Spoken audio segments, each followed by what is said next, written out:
Police are still investigating the motive behind last night's shooting that left one man dead, 2 others injured, and a 4th victim run over. The crime scene, located near 11th and Hudson, was blocked off to traffic this morning as investigators pieced the tragedy together. It happened at a building that is often rented out for late-night after parties. Police believe a fight in the parking lot after closing time led to bullets flying across 11th Street, some striking nearby cars. 2 cars on local business owner Mustafa Shomoltsai's lot were hit during the shooting. Shomoltsai said he isn't surprised this happened and believes the cause is rooted in the building's new ownership. After these people took over, we saw the music is getting loud and the people are driving wild out of here and in here. And what can we expect? It's all about money. Shomoltsai must retrieve the bullets out of his cars for police. He said the only way to protect yourself in this area is by carrying your own weapon, a measure he takes every day. This area is pretty much, you have to have something with you to protect yourself and your business. Police have no further information to offer at this time in regards to the surviving victims' conditions or potential suspects. This is Brittany Harlow, News on 6 Tonight. Oklahomans now have a new opportunity to learn about the history and sacrifices of their fellow men and women. Broken Arrow's new Military History Museum is abloom in the center of the Rose District, a project nearly 20 years in the making for Colonel Robert Powell. Nobody has a museum that covers all the services and especially oriented toward how they fit in Oklahoma. And that's our started with a little bitty idea, and then I found some people that agreed with me. The museum opened its doors today to offer a free sneak preview to the community, complete with video presentations and tours. Though 13 wars are represented at the museum, the emphasis lies with Oklahoma soldiers in particular. Despite the construction, hundreds of people turned up for the event, from small children to war veterans. Some even turned up to donate. Bruce Carlton is one of those donors, providing items his father kept from World War II. We've had these artifacts. He died 27 years ago, and we've had these artifacts, and I've never known what they were. Despite showcasing nearly 2,000 items, the museum is always looking for more, especially those from the Korean and Vietnam Wars.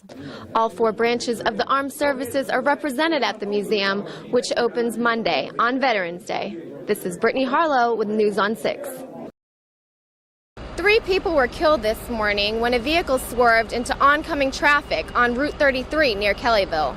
A witness told police they were able to get out of the way in time, but the driver behind them was not so lucky. Lieutenant Vern Wilson explains how it happened. We had one passenger car that was eastbound, and we had another passenger vehicle that was westbound at this location. We had one witness that reported that the eastbound passenger car went left to center. Both drivers, as well as the passenger of the eastbound vehicle, were killed instantly in the head-on collision. What caused the westbound driver to travel into the wrong lane is currently being investigated. The crash occurred just a few miles from a similar accident that killed 4 people last month. This is Brittany Harlow, News on 6.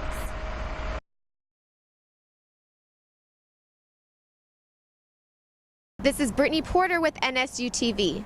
A luxury movie theater is being built down the road from NSU's Broken Arrow campus next year, along with quality retail establishments and restaurants that will comprise the shops at Aspen Creek.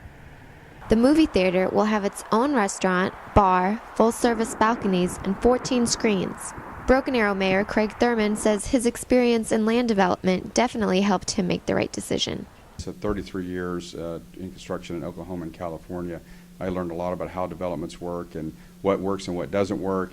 So I really understand when a developer comes in, whether the facts they're giving us are actually very doable or whether they're not. And so that way I can help make a good decision for the city on whether we go forward with a project or we support a project or whether we don't.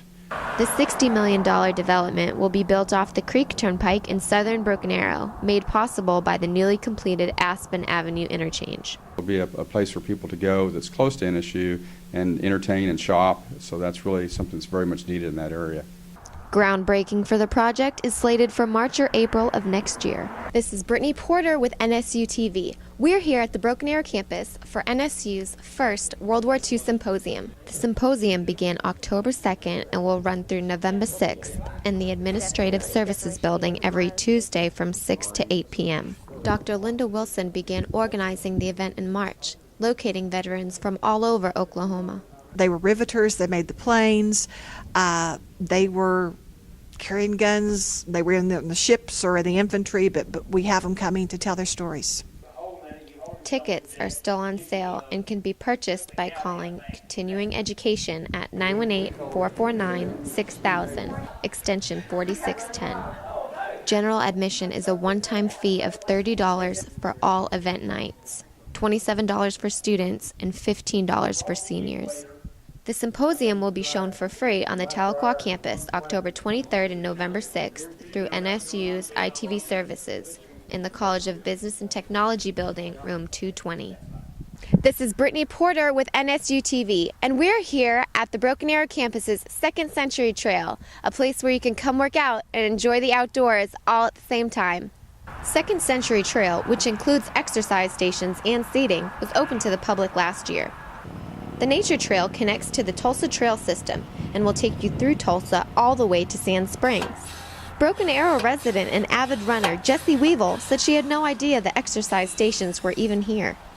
I actually didn't know that the workout equipment had been installed. I usually just go across the street and run the trails because it's close to my house, but actually this workout equipment's a lot closer than the gym, and the weather is getting pretty nice, so I am surely tempted to come out this evening, in fact.